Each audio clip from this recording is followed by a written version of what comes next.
नमस्कार साथियों। यदि आप भी यूपीएससी, बीपीएससी, एसएससी, बिहार दरोगा और शिक्षक भर्ती परीक्षा की तैयारी करते हैं, यदि आपका भी सपना है कि सरकारी बाबू बनकर बिहार की सेवा करें, देश की सेवा करें, तो आप सबको सुमित सर ऑफिशियल के इस यूट्यूब चैनल को लाइक, शेयर और सब्सक्राइब कर दीजिए। आज हम लोग दोस्तों चर्चा करने जा रहे हैं वर्नाकुलर प्रेस एक्ट 1878 के बारे में। ठीक है, vernacular press act 1878 British Bharat में लॉर्ड लिटन की सरकार के द्वारा लाया गया एक अत्यंत कठोर और दमनकारी कानून था। इसका मुख्य उद्देश्य था कि देशी भाषाओं में, भारतीय भाषाओं में जितने भी समाचार पत्र छपते थे, उन समाचार पत्रों की स्वतंत्रता को छीनना और ब्रिटिश भारत के खिलाफ उठने वाली जो भी आवाजें थी, उन आवाजों को पूरी तरह से समाप्त करना, यही इस वर्नाकुलर प्रेस एक्ट का मुख्य उद्देश्य था। वर्नाकुलर प्रेस एक्ट कब आया मेरे प्यारे लाल लालियों? तो कहना है कि सर 14 मार्च 1878 ईस्वी को। ठीक है, किसने लाया? तो कहना है कि लॉर्ड लिटन ने लाया। लॉर्ड लिटन ने लाया। ठीक है, इस वर्नाकुलर प्रेस एक्ट को हम लोग गैगिंग एक्ट के नाम से भी जानते हैं। ठीक है, गैगिंग एक्ट। गैगिंग एक्ट का मतलब क्या होता है? तो इसका मतलब होता है मुंह बंद करने वाला कानून। पत्रकारिता की दुनिया में इस एक्ट को हम लोग काला कानून के नाम से भी जानते हैं। ठीक है, यहां तक किसी को कोई दिक्कत नहीं है। अब प्रश्न उठता है कि आखिर लॉर्ड लिटन को यह वर्नाकुलर प्रेस एक्ट, ये काला कानून लाने की जरूरत क्यों पड़ी, है ना? क्यों जरूरत पड़ी इस कानून को लाने की? तो इसके मुख्य दो कारण थे। ठीक ना? उन दो कारणों को आपको ध्यान में रखना है कि इसको लाने के पीछे के जो दो मुख्य कारण थे, वो कारण क्या क्या थे। ठीक है, तो सबसे पहली बात समझना है आप लोगों को कि 1876 से लेकर 1878 के इस पीरियड में, खास करके भारत के दक्षिणी हिस्से में, ठीक ना, मद्रास वाला एरिया, बंबई, हैदराबाद, उस क्षेत्र में भीषण अकाल पड़ा था और इस अकाल के कारण लाखों लोग भूखमरी से मर रहे थे। ठीक, और दूसरी बात आप लोगों को याद रखना है कि 1877 ईस्वी में आप सबको पता होगा कि ब्रिटिश भारत के इतिहास में अब तक कुल 3 दिल्ली दरबार आयोजित किए जा चुके हैं। एक था 1877 में जो पहला दिल्ली दरबार था, इसके बाद 1903 ईस्वी में जो दूसरा दिल्ली दरबार था और 1911 में जो तीसरा दिल्ली दरबार था। अब तक कुल 3 दिल्ली दरबार आयोजित किए गए थे। पहला जो दिल्ली दरबार आयोजित किया गया, ये लॉर्ड लिटन के काल में ही आयोजित किया गया था और इसमें महारानी विक्टोरिया को कैसरे हिंद की उपाधि देने के लिए दिल्ली में भव्य दरबार का आयोजन किया गया और इस पर पानी की तरफ पैसा बहाया गया कि एक तरफ भारतीय भूख से मर रहे थे, तो लॉर्ड लिटन उस भारतीयों को बचाने के लिए, उसके लिए अन्न की व्यवस्था करने के लिए किसी भी प्रकार का कोई इंतजाम नहीं कर रही है, लेकिन वो महारानी विक्टोरिया को कैसरे हिंद उपाधि देने के लिए पानी की तरफ पैसा बहाया जा रहा है। इसी के कारण भारतीय प्रेस के द्वारा, खास करके सोम प्रकाश, ढाका प्रकाश, भारत मिहिर जैसे पत्रिकाओं के माध्यम से, समाचार पत्रों के माध्यम से अखबारों ने लॉर्ड लिटन की इस फिजूल खर्ची की जमकर धज्जियां उड़ाई। एक बंगाली अखबार ने तो यहां तक कह दिया कि जब रोम जल रहा था तो नीरो बंसी बजा रहा था। बात समझ रहे हैं? यानी यहां पूरा भारत भूखमरी से जल रहा है, लेकिन यहां लॉर्ड लिटन बंसी बजाने में व्यस्त है। ठीक ना? और इसी आलोचना से बौखलाकर लॉर्ड लिटन ने 14 मार्च 1878 को वर्नाकुलर प्रेस एक्ट लाने का निर्णय किया, ताकि वो जो भारतीय समाचार पत्र लॉर्ड लिटन के इस कृत्यों का आलोचना कर रहा है, उसको उसके ऊपर प्रतिबंध लगाया जा सके। और इस कानून के नियम इतने कठोर थे कि इसे गैगिंग एक्ट कहा जाता था, मुंह बंद करने वाला कानून कहा जाता था। ठीक है, तो 1876-77 में, 78 में भीषण अकाल पड़ा था। ठीक ना, भीषण अकाल पड़ा। इसके बावजूद 1877 में प्रथम दिल्ली दरबार का आयोजन किया गया। प्रथम दिल्ली दरबार का आयोजन किया गया और इस दिल्ली दरबार में महारानी विक्टोरिया को कैसरे हिंद की उपाधि दी गई। ये प्रश्न कई बार पूछा जाता है एग्जामिनेशन में। इसके साथ ही साथ याद रखिएगा कि ये जो वर्नाकुलर प्रेस एक्ट था मेरे प्यारे लाल और लालियों, ये केवल देसी भाषाओं के समाचार पत्रों पर प्रतिबंध लगाता था, ठीक ना, देसी भाषाओं के। अंग्रेजी भाषा के समाचार पत्र पर यह किसी भी प्रकार का कोई प्रतिबंध नहीं लगाता था, ठीक ना, किसी भी प्रकार का कोई प्रतिबंध नहीं लगाता था। अब जरा ध्यान दीजिएगा कि वर्नाकुलर प्रेस एक्ट के जो प्रावधान थे वो मुख्य प्रावधान क्या थे, उसको जरा समझने का प्रयास करना है। तो आइए शुरू करते हैं 1878 के वर्नाकुलर प्रेस एक्ट के मुख्य प्रावधान। ठीक है, 1878 वर्नाकुलर प्रेस एक्ट के प्रावधान। ठीक है, ध्यान से समझना है। मुख्य रूप से 3 प्रावधानों को आप लोगों को ध्यान में रखना है। सबसे पहला प्रावधान कि बॉन्ड पेपर, ठीक ना, बॉन्ड पेपर, इसमें कहा गया कि जितने भी देसी भाषा के समाचार पत्र हैं उसको जिला मजिस्ट्रेट, जो जिला मजिस्ट्रेट होता था, उस जिला मजिस्ट्रेट के पास, ठीक ना, एक बॉन्ड भरना होगा, एक मुचलका भरना होगा।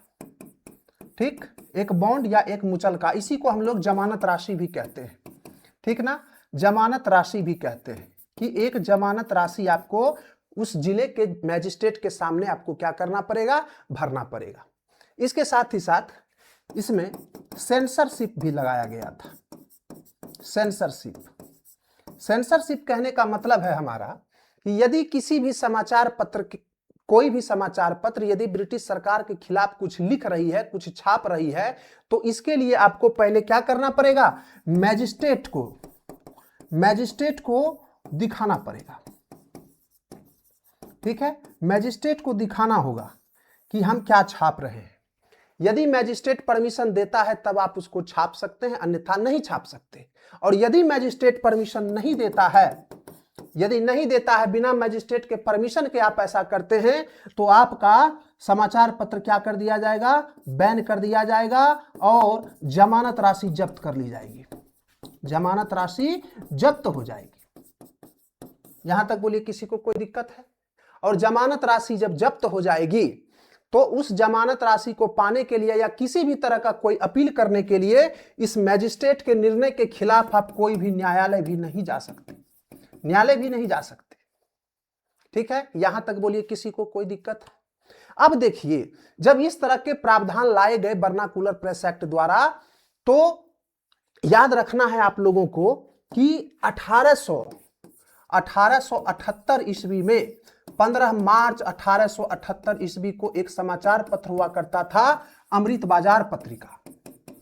अमृत बाजार पत्रिका ये रातों रात ये बंगाली भाषा से किसमें ट्रांसफर हो गया, तो कहना है कि ये अंग्रेजी में ट्रांसफर हो गया।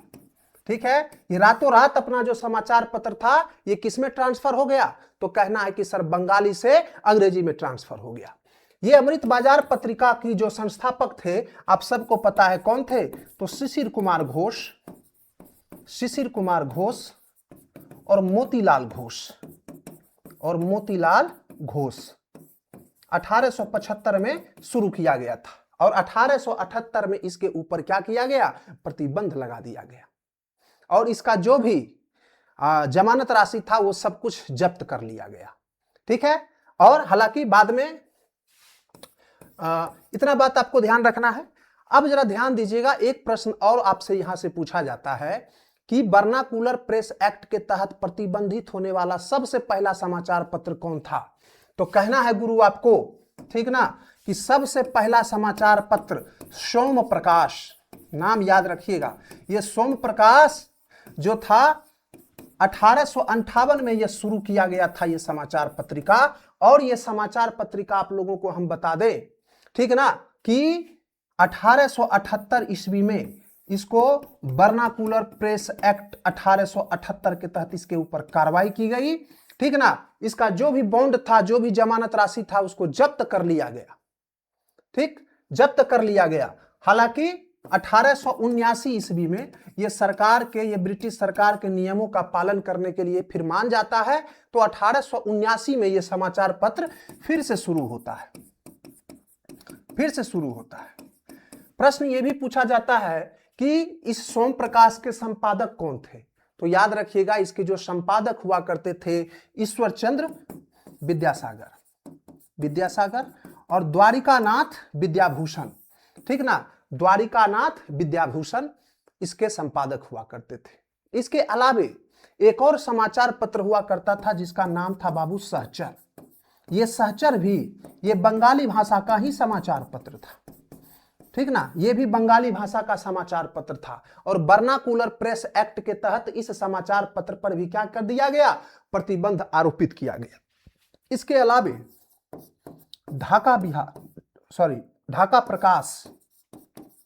ढाका प्रकाश नाम का एक समाचार पत्र था।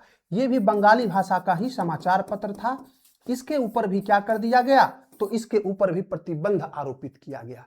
इसके अलावे एक भारत मिहिर, याद रखिएगा, भारत मिहिर समाचार पत्र था, यह भी बांग्ला भाषा का था। ठीक ना, इसके ऊपर भी क्या कर दिया गया, तो प्रतिबंध लगाया गया। इसके अलावे भी हिंदू पैट्रियट के ऊपर भी जो क्रिस्टोफर दास पाल का एक समाचार पत्र था, उसके ऊपर भी वर्नाकुलर प्रेस एक्ट के तहत कुछ प्रतिबंध लगाए गए थे। यहां तक बोलिए किसी को कोई दिक्कत है?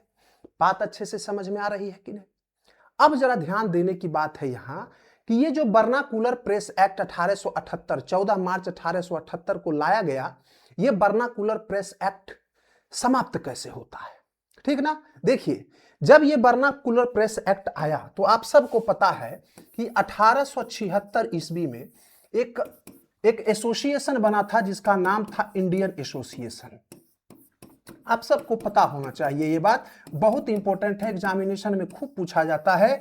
ये इंडियन एसोसिएशन सुरेंद्र नाथ बनर्जी के द्वारा बनाया गया था। सुरेंद्र नाथ बनर्जी के द्वारा कब बनाया गया था गुरु? तो कहोगे सर 1876 ईस्वी में बनाया गया था।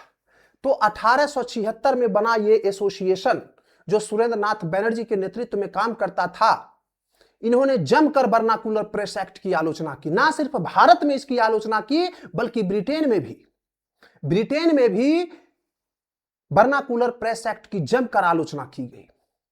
और ब्रिटेन में उस समय 1878 के समय धीरे धीरे वहां पर चीजें बदलनी शुरू हो गई। 1880 आते आते, सब लोग ध्यान रखिएगा, 1880 आते आते ब्रिटेन में जो उस वक्त की सरकार थी वो बदल जाती है और लिबरल पार्टी की सरकार बनती है, जिसके पीएम थे विलियम ग्लैडस्टोन। याद रखिएगा इस नाम को। वो कौन थे? ये ब्रिटिश पीएम थे।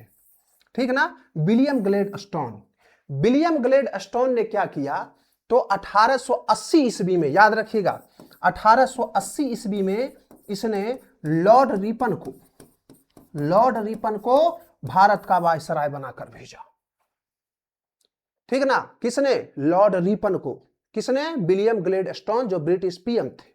और लॉर्ड रिपन जब भारत आता है तो लॉर्ड रिपन समाचार पत्रों के ऊपर जो प्रतिबंध लगाया गया था, उस प्रतिबंध को हटाने का काम इसी लॉर्ड रिपन ने किया था। लॉर्ड रिपन समाचार पत्रों के मुखर समर्थक व्यक्ति थे, प्रेस की स्वतंत्रता के पक्षधर व्यक्ति थे। इसीलिए उन्होंने, याद रखिएगा ध्यान से, डेट सहित आप लोगों को याद रखना है कि 7 दिसंबर 1881 ईस्वी को जो वायसराय की एग्जीक्यूटिव काउंसिल होती थी, कार्यकारी परिषद होती थी, उस कार्यकारी परिषद के द्वारा वर्नाकुलर प्रेस एक्ट को हटाने का प्रस्ताव पहली बार लाया गया। पहली बार प्रस्ताव आया, याद रखिएगा, पहली बार प्रस्ताव आया। और यह हटाया कब गया? तो कहना है कि सर 19 जनवरी 1882 ईस्वी को इस वर्नाकुलर प्रेस एक्ट को समाप्त कर दिया गया। कब? किस तिथि को? 19 जनवरी 1882 को वर्नाकुलर प्रेस एक्ट को समाप्त कर दिया गया। ठीक है, और याद रखिएगा किस धारा के तहत? तो कहना है कि ये जो 1882 का एक्ट था, इसका जो धारा था सेक्शन 3, धारा 3 के तहत इस वर्नाकुलर प्रेस एक्ट को प्रतिबंधित कर दिया गया और भारत से इस तरह से वर्नाकुलर प्रेस एक्ट समाप्त हो जाता है। लॉर्ड रिपन को जब वर्नाकुलर प्रेस एक्ट हटाने का क्रेडिट दिया जाता है, इसी कारण से उन्हें भारतीय प्रेस के मुक्तिदाता के रूप में भी हम लोग जानने का काम करते हैं। हालांकि भारतीय प्रेस के मुक्तिदाता के रूप में चार्ल्स मेटकॉफ को भी हम जानते हैं, ठीक है ना, चार्ल्स मेटकॉफ। ठीक, तो लॉर्ड रिपन भारतीयों के हित के लिए कई काम भी किए थे इन्होंने, ठीक है ना, तो इसीलिए इनको भारतीयों के उद्धारक की संज्ञा भी दी जाती है। बात समझ में आ गया? तो आज हम लोग चर्चा कर रहे थे वर्नाकुलर प्रेस एक्ट के बारे में। मेरा यह मानना है कि वर्नाकुलर प्रेस एक्ट से संबंधित एग्जामिनेशन में जितने भी प्रश्न पूछे जाते हैं उन सभी प्रश्नों को कराने का काम हमने आपका पूरा कर दिया है। यदि आपको गुरु सेशन में मजा आ रहा है, सेशन को एंजॉय कर रहे हैं आप लोग, तो सुमित सर ऑफिशियल को लाइक, शेयर और सब्सक्राइब करना ना भूले। और इसी तरह के अन्य भी वीडियो पाने के लिए कमेंट सेक्शन में सभी विद्यार्थी टॉपिक का नाम बताते चलिए, हम उसके ऊपर वीडियो जरूर लाते रहेंगे। ठीक है, धन्यवाद, मिलते हैं अगले सेशन में फिर से।